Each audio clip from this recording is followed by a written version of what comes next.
সুপ্রিয় দর্শক, স্বাগত জানাচ্ছি সিলেট ভিউ সরাসরি সম্প্রচারে। ব্যারিস্টার সৈয়দ সাইদুল হক সুমন একটি অত্যন্ত সুপরিচিত এবং একই সাথে আলোচিত ও সমালোচিত নাম। তিনি হবিগঞ্জ 4 আসনে বিগত দ্বাদশ জাতীয় সংসদ নির্বাচনে সংসদ সদস্য নির্বাচিত হয়েছিলেন।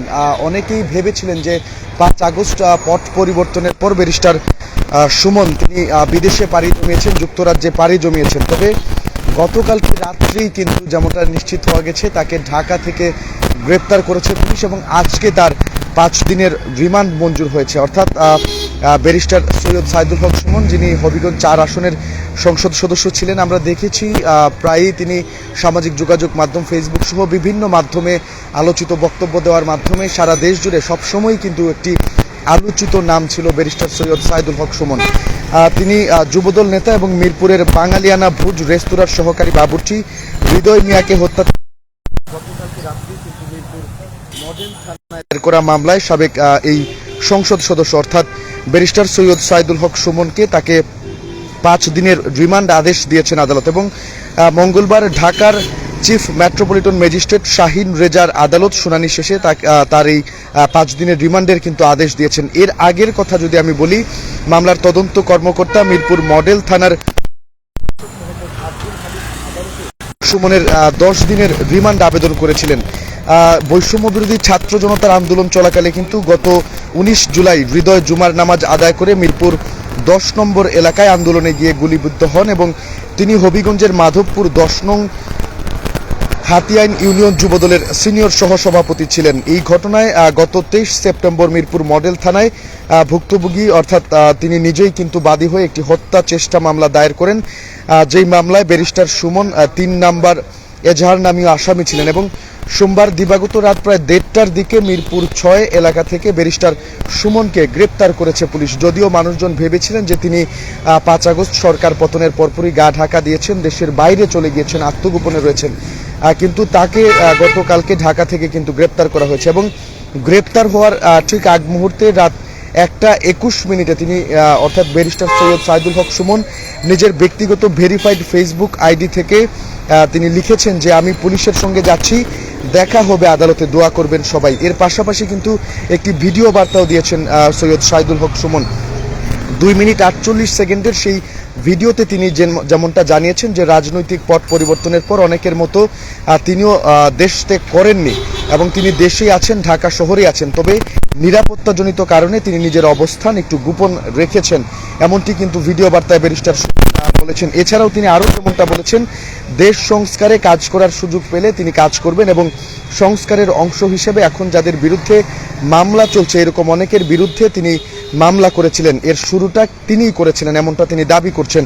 এছাড়াও কিন্তু সংসদ সদস্য হিসেবে পাওয়া স্বল্প সময়কে দেশের মানুষের কল্যাণে ব্যয় করেছেন বলেও ব্যারিস্টার সুমন জানিয়েছেন এবং রাজনৈতিক ক্ষমতাকে ব্যবহার করে অর্থনৈতিক এবং অনৈতিক কোনো কাজের সঙ্গে যুক্ত হওয়া কিংবা অবৈধ সম্পদ গড়ে তুলেননি বলেও তিনি দাবি করেছেন ওই ভিডিওতে।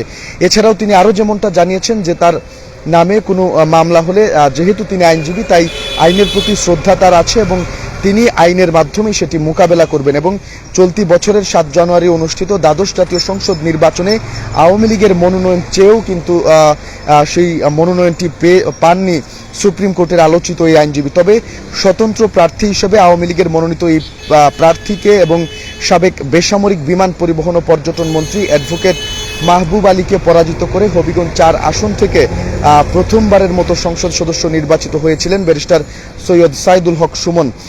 এছাড়াও কিন্তু 5 আগস্ট শেখ হাসিনা সরকারের পতনের পর রাষ্ট্রপতি সংসদ ভেঙে দিলে আর সবার মতো সংসদ সদস্য পদটি হারিয়েছেন সৈয়দ সাইদুল হক সুমন।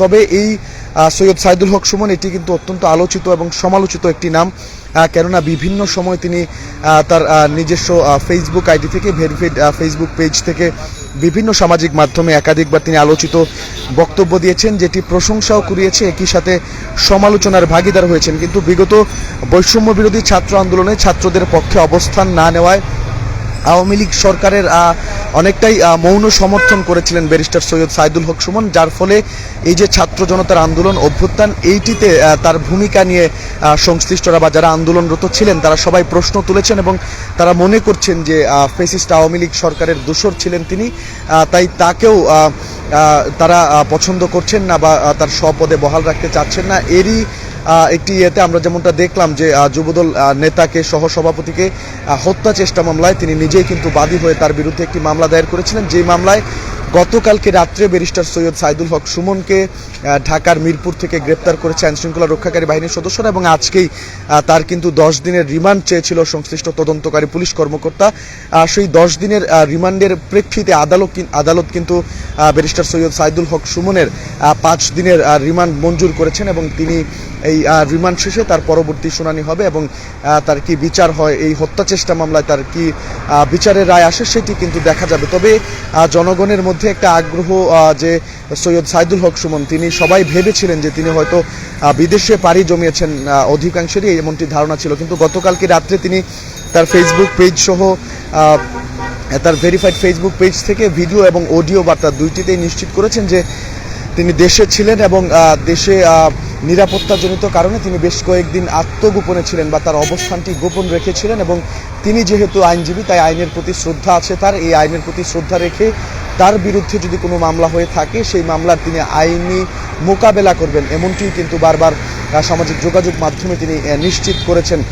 তবে তার এই 5 দিনের রিমান্ড মঞ্জুর এবং গ্রেপ্তার হওয়াকে নিয়ে একটা অংশের মধ্যে অর্থাৎ তার ভক্ত অনুরাগী যারা রয়েছেন তাদের মধ্যে যেমন হতাশা দেখা দিয়েছে, তেমনি বৈষম্য বিরোধী ছাত্র আন্দোলন সহ যে সকল ছাত্র জনতা এই আন্দোলনে ঝাঁপিয়ে পড়েছিলেন তারা মনে করছেন যেহেতু ব্যারিস্টার সৈয়দ সাইদুল হক সুমন তারা আওয়ামী লীগকে মৌন সমর্থন দিয়েছেন তিনি এবং ফ্যাসিস্টের দোসর ছিলেন, তাই তার শাস্তি হওয়াটা জরুরি।